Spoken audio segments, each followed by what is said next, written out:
انسان جب کوئی اچھی بات سنتا ہے تو انسان کی فطرت ہے کہ وہ آگے منتقل کرتا ہے. آج کل وہ شیئر کر دیتے ہیں نا، جو بات آئے تو آپ اس کو آگے بڑھاتے ہیں، دوستوں میں شیئر کر دیتے ہیں. تو یہ انسان کی فطرت سے افواہیں بھی اس لیے پھیلتی ہیں کہ جو بھی بات آپ سنتے ہیں فوری آپ کی کوشش ہوتی ہے کہ یہ سب سے پہلے دوستوں کو میں ہی بتاؤں. تو یہ انسانی فطرت ہے. تو جب افواہ اور ایسی چیز، کوئی غم کی خبر بھی ہو، کسی کی وفات کی خبر بھی ہو، تو اس وقت بھی انسان کی فطرت، سست سے سست آدمی بھی پھر جلدی جلدی فون کرتا ہے، آگے بڑھاتا ہے کہ فلاں سے ایک فوت ہو گیا. تو چونکہ یہ فطرت ہے، بات کو آگے بڑھانے کا شوق ہے انسان کے اندر رکھا ہے، اس سے چیزیں پھیلتی ہیں.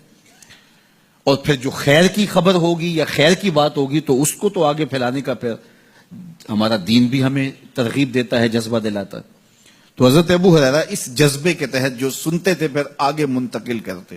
اب حضور کی بارگاہ سے اٹھ کے جاتے تو سب سے پہلے گھر جاتے اور سب سے پہلے اپنی ماں کو ہی سناتے. اور ماں تھی کافرہ، وہ سننے کی بجائے، خوش ہونے کی بجائے سن کے وہ الٹا ناراض ہوتی اور کوئی نہ کوئی ایسی بات کر دیتی.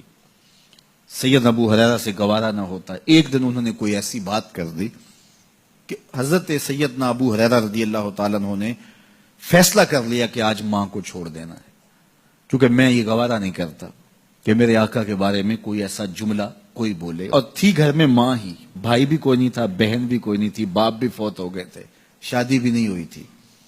تو ماں ہی ماں گھر میں، اور ماں اور بیٹا اکٹھے رہتے ہو تو پھر محبت بھی مثالی ہوتی ہے. تو اب ماں ہی ایک رشتہ ہے مادی دنیا کے اوپر. تو حضرت ابو ہریرہ رضی اللہ تعالیٰ عنہ نے فیصلہ کر لیا کہ چھوڑ دینا. چھوڑ کے گھر سے نکلے، لیکن دل ڈوب رہا ہے کہ ایک ہی تو رشتہ تھا، وہ بھی گیا. افسردہ ہے، حضور کی خدمت میں پہنچے.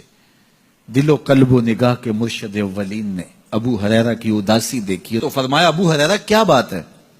تو حضرت ابو ہریرہ جس طرح بندہ پھٹ نہیں پڑتا، تو عرض کی حضور میری ماں کی ہدایت کی دعا کر دیجئے.